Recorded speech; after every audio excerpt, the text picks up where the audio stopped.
Al-ansar la yuhibbuhum illa mu'minun, ansari hawapendi wao isipokuwa mu'min. Wala yubghiduhum illa munafiqun, na wala hawachukii wao isipokuwa ni mnafiki. Maneno ya wazi haya. Faman ahabbahu Allah, na yeyote ambaye atawapenda wao atampenda yeye Allah, atawapenda ansar. Waman abghadahu Allah, na yeyote ambaye atawachukia hawa ansar atamchukia yeye Allah. Kwa hivyo tunalitambua jambo hili kwamba masahaba wa Mtume sallallahu alaihi wa alihi wasallam, wakiwemo hawa tunaowazungumza al-ansar, wana daraja kubwa katika imani, bali mapenzi yetu kwao ni kipimo cha imani. Imani zetu zitasihi tukiwapenda na kuwaenzi, lakini imani zetu zitaporomoka pengine tukafikia kiwango cha wanafiki kwa sababu ya kuchukia na kuwabeza al-ansar, na hao ni sehemu ya masahaba wa Mtume sallallahu alaihi wa alihi wasallam. Kwa hivyo tuwe makini na makundi yanayojinasibu na Uislamu. Tena wengine wanazungumza kwa lugha za kuwapenda watu wa nyumbani kwa Mtume sallallahu alaihi wa alihi wasallam, kama wanaofanya mashia. Wakizungumza wanazungumza kama wao ni ansar wa ali baiti nabii sallallahu alaihi wa alihi wasallam, wao ni watetezi wa watu wa nyumbani kwa Mtume sallallahu alaihi wa alihi wasallam. Ndio nembo yao hiyo, kauli mbiu ni hiyo. Sisi tunawapenda ahlul bait na kuwatetea na kulinda heshima zao. Ukiangalia ahlul bait ni watu bora, wakina Ali bin Abi Talib, kina Jaafar bin Abi Talib, watoto wa Ali, wajukuu zake Mtume alayhi salatu wasalam, al-Hasan, al-Husayn, mama yao Fatima az-Zahra na wengineo, watu bora kabisa. Wao wanadai kwamba ndio wanawapenda hao na kuwatetea. Lugha hii ni lugha ya mtego, na hii ni nyavu, ili upate kuingia kwenye matundu wa kunasa. Ingia sasa kwenye vitabu vyao, kwenye maandishi ya maulama wao, kaa katika hauzati zao, usikilize darasa zao wakiwazungumza baadhi ya masahaba wa Mtume sallallahu alaihi wa alihi wasallam, bali wake za Mtume kama Aisha.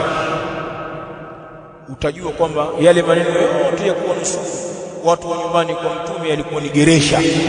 Na wao wana nguzo katika dini ya Kishia, inaitwa nguzo ya taqiyya, kuuficha ukweli kwa maslahi.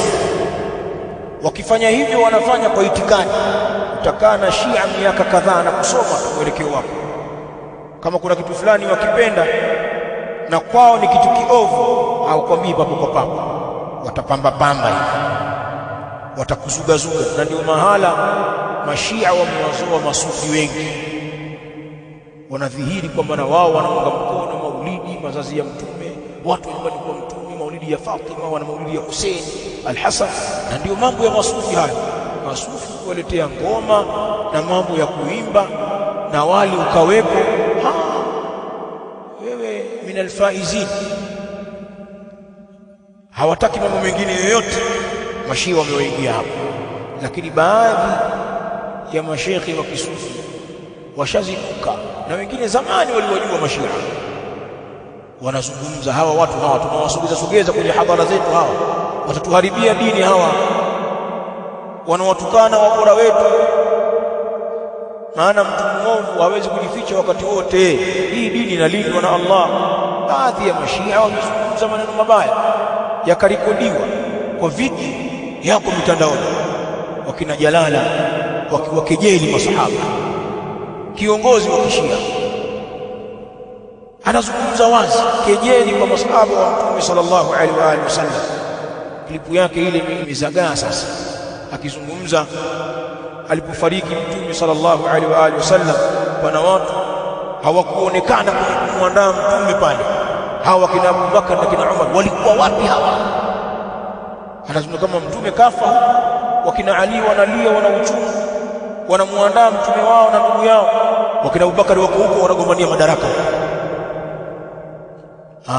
Kadhihirika mpaka wale walikuwa wakipewa bahasha katika zile markazi za kisufu, na huyu kumbe sio. Baadhi ya mashaikh wa kisufu wamezungumza kwa uchungu kwamba hawa watu wataki hata misaada yao kwa maulidi yetu, hapana bwana. Mmoja akasema afadhali mawahabi, wale ni masuni wenzetu, afadhali na wale. Tukaambiwa sisi tuna nafuu.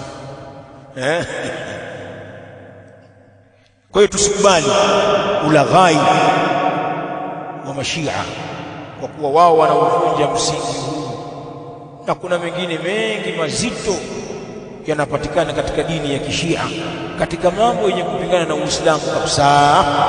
Tumefahamiana? Muhimu sana hichi kipengele hapa. Tayeb.